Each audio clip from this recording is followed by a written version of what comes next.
ചാത്തമംഗലം ഗ്രാമപഞ്ചായത്തിലെ മുഴുവൻ ജനങ്ങളും ഇന്ന് ആവേശഭരിതരാണ്. കാരണം രണ്ടാം പിണറായി സർക്കാർ വന്നതിന് ശേഷം 100ാമത്തെ പാലമാണ് ഇന്ന് ചാത്തമംഗലം പഞ്ചായത്തുമായി ബന്ധിപ്പിക്കുന്ന ചെട്ടിക്കടവ് പാലം ഉദ്ഘാടനം ചെയ്യുന്നത്. അപ്പം 4 പാലങ്ങളാണ് ഇതോടുകൂടി ചാത്തമംഗലം ഗ്രാമപഞ്ചായത്തിൽ വന്നിട്ടുള്ളത്. കൂളിമാട് പാലം, മൂഴാപ്പാലം, അതേപോലെ കാക്കേരി പാലം, ചെട്ടിക്കടവ് പാലം. ഈ പ്രദേശത്തെ ജനങ്ങൾ ഒരുപാട് കാലമായി ആഗ്രഹിക്കുന്ന ഒരു കാര്യമായിരുന്നു. ചാത്തമംഗലം പെരുവേൽ പഞ്ചായത്തുകളെ ബന്ധിപ്പിക്കുന്ന ഈ പാലം വളരെ ചെറിയൊരു പാലമുണ്ടായിരുന്നു. നേരത്തെ വലിയ വാഹനങ്ങൾക്കൊന്നും പോകാൻ കഴിയാത്ത സ്ഥിതിയിലായിരുന്നു ഉണ്ടായിരുന്നത്. അത് വെള്ളപ്പൊക്കമൊക്കെ വരുന്ന സമയത്ത് വലിയ പ്രയാസമായിരുന്നു ആ സമയത്തൊക്കെ ഉണ്ടായിരുന്നത്. ഇത് ബഹുമാനപ്പെട്ട MLA അതിൽ ഇടപെടുകയും സംസ്ഥാന സർക്കാരിൻ്റെ ഏകദേശം 11 കോടിയോളം രൂപ മുടക്കിക്കൊണ്ട് പാലത്തിൻ്റെ പണി ഇപ്പോൾ പൂർത്തീകരിച്ചതിൻ്റെ ഉദ്ഘാടന കർമ്മം ഏതാനും നിമിഷങ്ങൾക്കകം നമ്മുടെ പ്രിയങ്കരനായ പൊതുമരാമത്ത് ടൂറിസം വകുപ്പ് മന്ത്രി മുഹമ്മദ് റിയാസ് ഉദ്ഘാടനം ചെയ്യുകയാണ്. ജനങ്ങളൊക്കെ വളരെ ഉത്സാഹപൂർവ്വം ഈ ചടങ്ങിന് എത്തിച്ചേർന്നിട്ടുണ്ട്. ഒരുപാട് അഭൂതപൂർവമായ ഒരു ജനക്കൂട്ടമാണ് ഈ പരിപാടിക്ക് എത്തിച്ചേർന്നിട്ടുള്ളത്.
അനങ്ങല്ലേ?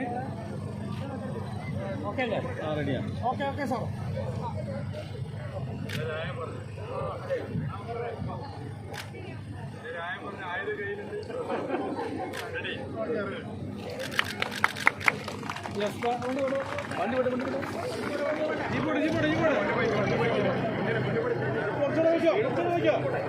കുറച്ചുകൂടെ മുമ്പോഴേ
രണ്ടാമത്തേത് കേരളത്തിലെ പൊതുമരാമത്ത് വകുപ്പിൻ്റെ എല്ലാ റോഡുകളും BMBC നിലവാരത്തിലേക്ക് ഉയർത്തും എന്നുള്ളതാണ്. കുന്നമംഗലം നിയോജക മണ്ഡലത്തെ സംബന്ധിച്ചിടത്തോളം BMBC റോഡുകളുടെ ത്വരിതഗതിയിലുള്ള നിർമ്മാണ പ്രവർത്തനങ്ങൾ നടന്നു വരികയാണ്. തീർച്ചയായിട്ടും ഈ സർക്കാരിൻ്റെ കാലാവധി അവസാനിക്കുന്നതിന് മുമ്പ് തന്നെ കുന്നമംഗലം നിയോജക മണ്ഡലത്തിലെ മുഴുവൻ റോഡുകളും BMBC നിലവാരത്തിലേക്ക് ഉയർത്താൻ സാധിക്കും എന്നാണ് ഞാൻ കരുതുന്നത്. ഇവിടെ ബഹുമാനപ്പെട്ട നേരത്തെ പറഞ്ഞതുപോലെ 100ാമത്തെ പാലമാണ് അദ്ദേഹം ഉദ്ഘാടനം ചെയ്യുന്നത്. 99ാമത്തെ പാലവും കുന്നമംഗലം നിയോജക മണ്ഡലത്തിൽ തന്നെയാണ്. കാക്കേരി പാലമായിരുന്നു അത്. ഒരുപാട് ആളുകളുടെ സഹായ സഹകരണം ഉണ്ടായിട്ടുണ്ട്. നമ്മുടെ റോഡ് നിർമ്മിക്കുന്നതിന് 52 ആളുകളാണ് നമുക്ക് സൗജന്യമായി സ്ഥലം നൽകിയത്. ഇവിടെ അതേപോലെ തന്നെ ഈ പാലത്തിൻ്റെ പ്രവൃത്തിക്ക് ആളുകൾ നേരത്തെ തന്നെ സ്ഥലം നമുക്ക് വിട്ട് നൽകിയിട്ടുണ്ട്. അതുകൊണ്ടാണ് ത്വരിതഗതിയിൽ നമുക്ക് പ്രവൃത്തി ആരംഭിക്കാൻ സാധിച്ചത്. ഇതിന് തുടർച്ചയായിട്ടുള്ള റോഡിൻ്റെ പ്രവൃത്തികൾ കൂടി ഇപ്പോൾ നടന്നു വരികയാണ്. ആ റോഡുകളുടെ പ്രവൃത്തി കൂടി പൂർത്തിയാകുമ്പോൾ നമുക്ക് കുന്നമംഗലത്ത് നിന്ന് ഏറ്റവും പെട്ടെന്ന് ഈ ഭാഗങ്ങളിലേക്ക് എത്താൻ സാധിക്കുന്ന രീതിയിലാണ്. അദ്ദേഹം പറഞ്ഞ 100 പാലങ്ങളിൽ 5 പാലവും കുന്നമംഗലം നിയോജക മണ്ഡലത്തിൽ നമ്മൾ ഇപ്പോൾ ഉദ്ഘാടനം ചെയ്യുന്നതടക്കം ഉണ്ട്. 5 പാലങ്ങൾ. ആ 100ൽ 5ഉം നമ്മുടേതാണ്. ഇനിയും ഒരുപാട് പാലത്തിന് ബഹുമാനപ്പെട്ട മന്ത്രി ഭരണാനുമതി നൽകിയിട്ടുണ്ട്. 1-2 പാലത്തിന് അദ്ദേഹം തന്നെ ശിലാസ്ഥാപനം നടത്തിയിട്ടുണ്ട്. കഴിയുമെങ്കിൽ ഈ തിരഞ്ഞെടുപ്പ് പ്രഖ്യാപിക്കുന്നതിന് മുമ്പ് ഒരു പാലത്തിൻ്റെ കൂടി ശിലാസ്ഥാപന കടമം നടത്താൻ സാധിക്കും എന്നാണ് ഞാൻ കരുതുന്നത്. പാലങ്ങളുടെ പ്രവൃത്തി കൂടുതൽ വേഗതയിലാക്കാൻ പുതിയ സംവിധാനം കൊണ്ടുവന്നു. 2016 മുതൽ 2021 വരെ കിഫ്ബി പദ്ധതിയിലൂടെയും അല്ലാതെയും നിരവധി പുതിയ പാലങ്ങളും റോഡുകളും കെട്ടിടങ്ങളുമൊക്കെ കേരളത്തിൻ്റെ ചരിത്രത്തിൽ ഇന്നുവരെ ഇല്ലാത്ത നിലയിൽ പശ്ചാത്തല വികസന മേഖലയിലെ കുതിപ്പിൻ്റെ നാളുകളെന്ന് രേഖപ്പെടുത്തിയ നിലയിൽ 5 വർഷം വന്നിരുന്നു. അവയുടെ വേഗത വർദ്ധിപ്പിക്കാൻ പാലങ്ങളുടെ പ്രവൃത്തി സമയബന്ധിതമായി പൂർത്തീകരിക്കാൻ ഒരു പുതിയ സംവിധാനം കൊണ്ടുവന്നു. ഭരണാനുമതി കിട്ടിയ പാലങ്ങൾക്ക് സാങ്കേതിക അനുമതി കിട്ടുന്നതിൻ്റെ സമയം കുറച്ച് കൊണ്ടുവരാൻ, സാങ്കേതിക അനുമതി കിട്ടിയവയെ ടെൻഡർ സ്റ്റേജിലേക്ക് എത്തിക്കാൻ, ടെൻഡർ സ്റ്റേജ് കഴിഞ്ഞവയുടെ പ്രവൃത്തി ആരംഭിക്കാൻ, പ്രവൃത്തി ആരംഭിച്ചതിൻ്റെ തടസ്സങ്ങൾ മാറ്റാൻ ഈ പുതിയ സംവിധാനം ഏറെ ഗുണകരമായി മാറി. 5 വർഷം കൊണ്ട് 100-ൽ കുറയാത്ത പാലങ്ങൾ ഇതായിരുന്നു ലക്ഷ്യം വെച്ചതെങ്കിൽ ഫലപ്രദമായി ഈ പുതിയ സംവിധാനം ചലിച്ചതോടുകൂടി ഇന്നിപ്പോൾ ഈ സർക്കാർ വന്നിട്ട് 3 വർഷമായിട്ടില്ല. 3 വർഷമാകുന്നതിന് മുമ്പ് തന്നെ 100 പാലങ്ങൾ നാടിന് സമർപ്പിക്കാനായി. സന്തോഷം. 2 ഭാഗത്തുനിന്ന് വീടുകളിൽ നിന്ന് ആളുകൾ പുറത്തു വന്ന് ഞങ്ങളെ അഭിവാദ്യം ചെയ്യുകയാണ്. അത് ഈ പുതിയൊരു പാലം വരുമ്പോൾ ഉണ്ടാകുന്നൊരു സന്തോഷമാണ്.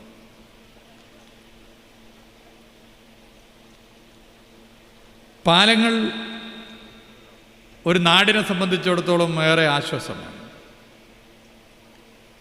ഈ നേട്ടത്തിന് പിന്നിൽ പ്രവർത്തിച്ച എല്ലാവരെയും പ്രത്യേകമായി അഭിനന്ദിക്കുന്നു.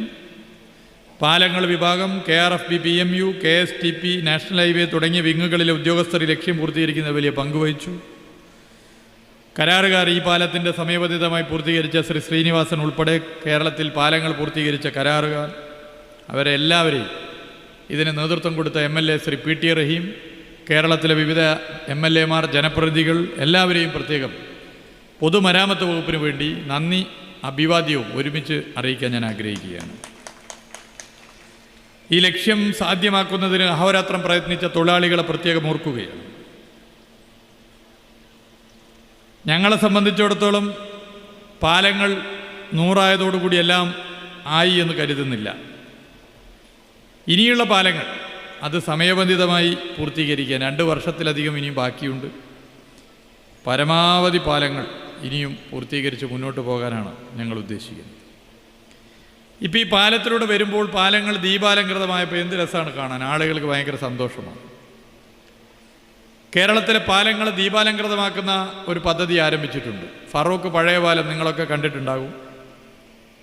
ഇപ്പോൾ ദീപാലങ്കൃതമായി അവിടെ രാത്രി ആളുകൾ വരികയാണ്, ഒത്തുകൂടുകയാണ്. അതിൻ്റെ തൊട്ടടുത്തൊരു അടച്ചുപൂട്ടിയ പാർക്ക് പദ്ധതിയാണ് തീരദേശ ഹൈവേ, അത് നടന്നുകൊണ്ടിരിക്കുകയാണ്.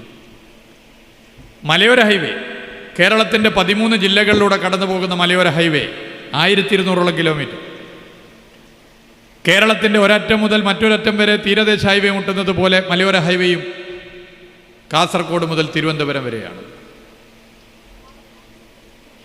കേരളത്തിൻ്റെ കാർഷിക ടൂറിസം മേഖലയ്ക്ക് വലിയ കുതിപ്പിന് കാരണമായി മലയോര ഹൈവേ പൂർത്തീകരിക്കുന്നതോടുകൂടി മാറും.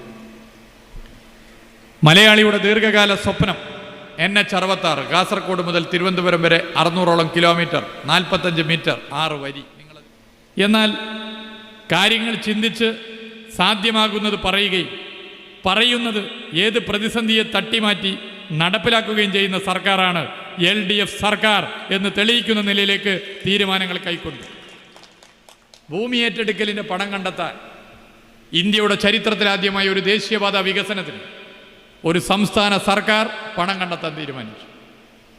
100-200 കോടിയല്ല, 500-1000 കോടിയല്ല, 5600 കോടി രൂപ. 2021 ഈ ഗവൺമെൻറ് വന്നു. എല്ലാ 2 ആഴ്ചയിലും ഞങ്ങൾ ദേശീയപാത അതോറിറ്റിയുമായി ചേർന്നുകൊണ്ട് ഇതിൻ്റെ വിവിധ സ്ട്രെച്ചുകളുടെ യോഗം നടത്തി. നിങ്ങൾ ഈ ത്തിൻ്റെ പ്രവർത്തിക്ക് നേതൃത്വപരമായി പൊതുമരാമത്ത് വകുപ്പിനോടൊപ്പം നിന്നുകൊണ്ട് പ്രവർത്തിക്ക് നേതൃത്വം കൊടുത്ത അഡ്വക്കേറ്റ് PT റഹീമിനെ പ്രത്യേകം അഭിനന്ദിക്കാൻ ഈ വേള ഞാൻ ഉപയോഗപ്പെടുത്താൻ ആഗ്രഹിക്കുന്നു. ഇങ്ങനെ സംസ്ഥാനത്താകെ 583 കോടി 28 ലക്ഷം രൂപയുടെ പദ്ധതികൾക്ക് പൊതുമരാമത്ത് വകുപ്പ് ഇന്നലെ അംഗീകാരം നൽകിയിരിക്കുകയാണ്. റോഡ്, പാലം പ്രവർത്തികൾ ഉൾപ്പെടെയാണ് ഇത്രയും അധികം തുക സംസ്ഥാനത്ത് ഇന്നലെ.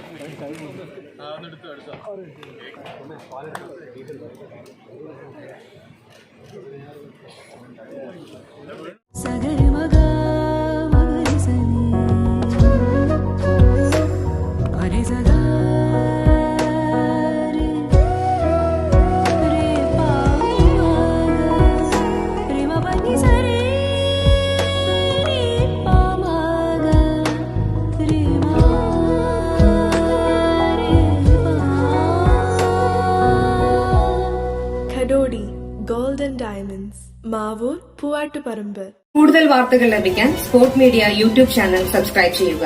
വാട്സാപ്പിൽ ലഭിക്കാൻ സ്പോർട് മീഡിയ ഗ്രൂപ്പിൽ ജോയിൻ ചെയ്യുക.